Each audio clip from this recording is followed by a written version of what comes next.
Hi friends, welcome back to my YouTube channel. ನಾನು ಶೋಭಾ. ಇವತ್ತಿನ ಆರೋಗ್ಯದ ಅಡುಗೆ ಮನೆಯಲ್ಲಿ ನಾನು ಚಟ್ನಿನ ಮಾಡ್ತಾಯಿದ್ದೀನಿ.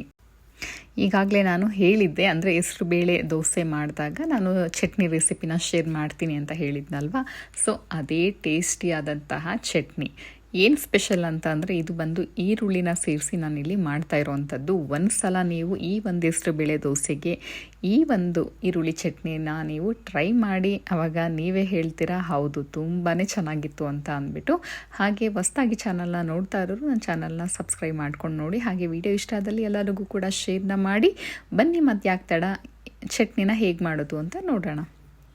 ಮೊದಲನೇದಾಗಿ ನೋಡಿ, ಒಂದು ಅರ್ಧ ಕಪ್ಪು ನಾನಿಲ್ಲಿ ಕಡಲೆಕಾಯಿ ಬೀಜನ ಹುರ್ಕೊಳ್ತಾ ಇದ್ದೀನಿ. ಫಸ್ಟು ನಾವು ಈ ಒಂದು ಕಡಲೆಕಾಯಿ ಬೀಜನ ಹುರಿಯೋ ಟೈಮಲ್ಲಿ ನಾನಿಲ್ಲಿ ಒಂದು 2 ಹಸಿಮೆಣಸಿನ್ಕಾಯಿನ ನಾನು ಇಲ್ಲಿ ಸೇರಿಸ್ಕೊಳ್ತಾ ಇದ್ದೀನಿ. ನಾನು ಖಾರನ ತುಂಬ ಮೀಡಿಯಮಾಗಿ ಮಾಡ್ಕೊಳ್ತಾ ಇದ್ದೀನಿ. ನೀವು ಬೇಕಾದರೆ ನೀವು ಹಸಿಮೆಣಸಿನ್ಕಾಯಿನ ಇನ್ನೂ ಒಂದು 2 ಇಲ್ಲಿ ನೀವು ಎಕ್ಸ್ಟ್ರಾನ ಇಲ್ಲಿ ಹಾಕ್ಕೊಳ್ಬೋದು. ಈ ಒಂದು ಚಟ್ನಿನ ನಾವು ಮಾಡಬೇಕಾದ್ರೆ ನಾವು ಈ ಥರ ಹುರಿದು, ನಾವು ಹಸಿಮೆಣಸಿನ್ಕಾಯಿನ ಹುರಿದು ನಾವು ಮಾಡೋದ್ರಿಂದ ತುಂಬಾ ರುಚಿಯಾಗಿ ಕೂಡ ಬರುತ್ತೆ. ಈಗ ನೋಡಿ, ಕಡಲೆಕಾಯಿ ಬೀಜನ ನಾನು ಹುರ್ಕೊಳ್ತಾ ಇದ್ದೀನಿ. ಇದು ಇಷ್ಟ ಆದರೆ ಸಾಕಾಗುತ್ತೆ.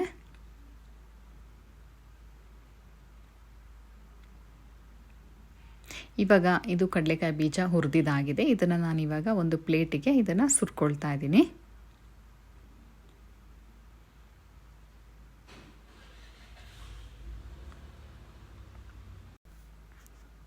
ಇದು ತಣ್ಣಗಾಗಲಿ, ಯಾಕಂದರೆ ಸಿಪ್ಪೆ ಎಲ್ಲ ಬಿಸಿ ಇದ್ದಾಗ ನಾವು ತೆಗಿಯೋಕ್ಕಾಗಲ್ಲ. ಹಾಗಾಗಿ ಇದನ್ನು ಒಂದೇ ಒಂದು ನಿಮಿಷ ಇದನ್ನು ಹಾಗೆ ಬಿಡ್ತಾ ಇದ್ದೀನಿ. ನಂತರ ನೋಡಿ, ಅದೇ ಪ್ಯಾನ್ಗೆ ನಾನು ಸುಮಾರು ತುಂಬ ಮೀಡಿಯಮ್ ಸೈಜ್ಗಿಂತ ಸ್ವಲ್ಪ ಚಿಕ್ಕ ಸೈಜಲ್ಲಿರುವಂತಹ ಒಂದು ಈರುಳ್ಳಿನ ನಾನು ಅದೇ ಪ್ಯಾನಿಗೆ ಎಣ್ಣೆ ಹಾಕ್ತೇನೆ ನಾನು ಹುರ್ಕೊಳ್ತಾ ಇದ್ದೀನಿ.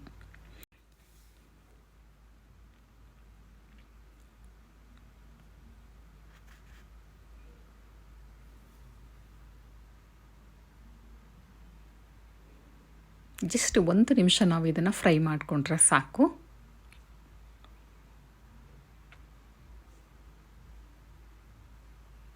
ನೋಡಿ, 1 ನಿಮಿಷ ಆಗಿದೆ, ಸಾಕು. ಇಷ್ಟ ಆದರೆ ಸಾಕು. ನಾನಿವಾಗ ಸ್ಟವ್ನ ಆಫ್ ಮಾಡ್ಕೊಂಡಿದ್ದೀನಿ.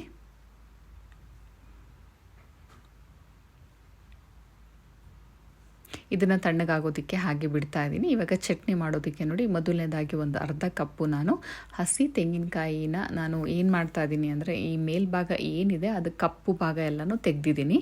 ನಂತರ ಈಗ ನಾನಿಲ್ಲಿ ಒಂದು 2 ಹಸಿಮೆಣಸಿನಕಾಯಿ ಆಲ್ರೆಡಿ ಹುರಿದಿಟ್ಕೊಂಡಿದ್ನಲ್ವ, ಅದನ್ನು ಇವಾಗ ಸೇರಿಸ್ಕೊಳ್ತಾ ಇದ್ದೀನಿ. ನಂತರ ಈರುಳ್ಳಿ ಕೂಡ ನಾನು ಫ್ರೈ ಮಾಡ್ಕೊಂಡಿದ್ನಲ್ವ, ಅದನ್ನು ಕೂಡ ಸೇರಿಸ್ಕೊಂಡಿದ್ದೀನಿ. ನಂತರ ಒಂದು 3 ನಾನಿಲ್ಲಿ ಬೆಳ್ಳುಳ್ಳಿ ಹಾಕ್ಕೊಳ್ತಾ ಇದ್ದೀನಿ.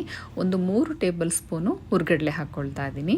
ನಂತರ ಒಂದು 5ರಿಂದ 6 ಎಲೆ ಕರಿಬೇವಿನ ಎಲೆ ಕೂಡ ಹಾಕ್ಕೊಳ್ತಾ ಇದ್ದೀನಿ.